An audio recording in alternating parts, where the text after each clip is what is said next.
There's so much I want to say about Sita Ma, because while we're talking about masculine beauty in that one relationship, Sita Ma for me represents the feminine beauty of life. And do not think that just because you're a guy, you have nothing to gain from Sita Ma's character. 2-3 years ago, if I was doing this exact podcast, I'd say that I can't talk much about Sita Maiya because I'm not a woman myself and I'm not completely able to empathize with her perspective and what she went through, even though I view her as my own mother, as my own sister, as a form of my own future wife. That's how I would view Sita Ma 2-3 years ago. And in these 2-3 years, I've met so many spiritual beings through the show, one of which being Shree Ram, who spoke about the process of rebirth. And I'd asked him off camera what the biggest misconception is when it comes to rebirth. And he said that people think that you're always born as the same gender. People believe that you're always born as a male. But the truth is that your soul is born both as a male and a female over many lifetimes, because you need to experience both those realities, and they are slightly different realities. There are different kinds of lessons you learn from male existence and female existence. That one thought has not only made me so much more empathetic towards women, but it's also really forced me to deep dive into my own belief system about praying to Kali Ma, about praying to Parvati Ma, about praying to Saraswati Ma, and about understanding Sita Ma. What does Sita Ma represent for me? She represents the basic human feminine value of pure love and nurturing. She represents hope. She represents belief. She had the hope that her husband will be able to come and rescue her. When Hanuman Ji goes to meet her in Lanka, he gets her the ring that Ramji's given him. She understands that yes, her hope actually worked up till this point. And if Hanumanji wanted, he could have taken her with himself and the war could have been avoided. But she had the belief to back the hope that Ramji is going to come to Lanka, defeat Ravan, re-establish Dharma. Because she understood what it's like in a Rakshas Nagari. She saw Ravan up close. She understood the negative presence he had in the world. And she believed enough in her own family, her own partner, her own companion, that he would be the reason that dharma or spirituality or positivity, the rules, the niyams would be re-established.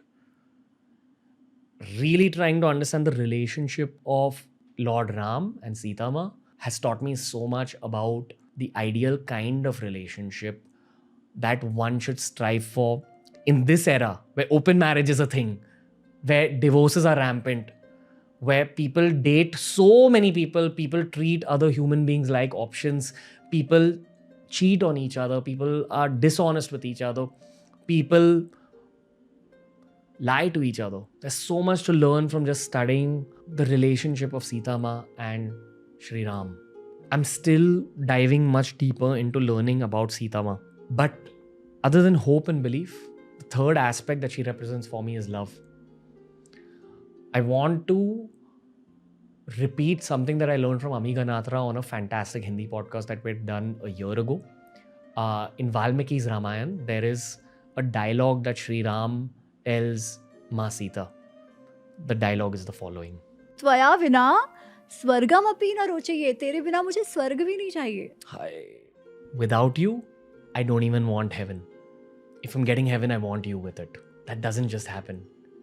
They talk about unconditional love that Shree Ram had for Ma Sita, but it's actually unconditional love that both of them had for each other as an outcome of their relationship, their compatibility, their companionship that gave rise to this kind of pure love. I cannot imagine a better marriage than the marriage of Shree Ram and Ma Sita. I don't want heaven if it's going to arrive into my life if that heaven does not contain your soul. That's the relationship they shared. A relationship is never built out of one person's efforts. It's built out of two people's efforts. That's what Sita Ma is for me. You've got to have your own individual goals. Your partner needs to give you that kind of belief. But at the same time, you've got to have couple goals as well. In my eyes, Ma Sita and Shree Ram, they had a collective couple goal of re-establishing Dharma, because this is what's beautiful about Sanatan Dharma. They say that in every single universe, Ma Lakshmi becomes Vishnu Bhagwan's companion. As Radha Ma to Krishna, as Sita Ma to Shree Ram, in every single universe, in every single timeline, they're each other's companions. That's how I look at marriage. If you look at it with that kind of spiritual depth, it will give you the kind of love that they speak about in movies. It will change your reality in so many ways. You can call it hormones, you can call it simply a rush of oxytocin. But the truth is that perhaps love is something greater than that. And this is what I've learned from Interstellar, when Anne Hathaway is debating with Matthew McConaughey, and Matthew McConaughey is taking a very modern, dry, detached approach towards love. And he says that, love is probably just hormones. It's a human construct to make life more convenient. And Anne Hathaway says, no. Matthew McConaughey says something along the lines of, and I can't remember the exact dialogue, but it's something along the lines of the fact that love makes your life more convenient. And then Anne Hathaway says, but we have love for the people who've died. How is loving them making our life more convenient? What if love is something we're yet to understand? And yes, I deep dive into the neuroscience and biology of love, and it is related to hormones, but then why would our ancient scriptures celebrate love so much, celebrate romance so much?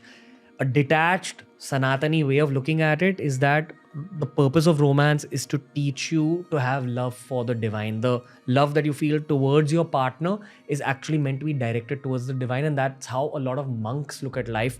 But people become monks not in their teenage or their 20s. People become monks before they're born. Some people's lives are meant to go down that path of monkhood and have that perspective on life, that romance-free perspective. And maybe at some point, all of you listeners, in one of your future births, you'll be born as a monk and you'll be able to only focus on your spiritual journey. But now, for most of us, for 99.99% of people listening to this podcast, you're not going to take up monkhood. You're going to crave that sense of love, the kind of love that Shree Ram and Ma Sita shared.